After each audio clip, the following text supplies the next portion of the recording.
Fix your code using Loggly GitHub integration. Let's start with a simple web service, Loggly Hotels.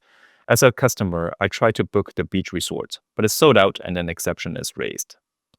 When an exception is raised, you on the site reliability engineering team is alerted. You go onto Loggly and search for the particular exception. You see the exception in the Loggly Dynamic Field Explorer. In the stack trace of the exception, you find a link to view the code and the commit history.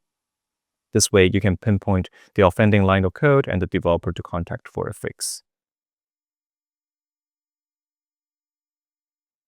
Loggly also provides a mechanism for you to create a GitHub issue. You can fill in the descriptions of the issue in the dialog.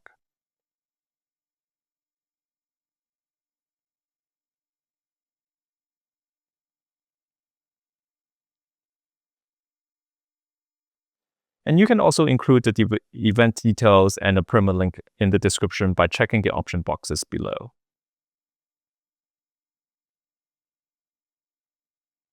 After creation of the GitHub issue, the developer will have all the context they need to fix the problem.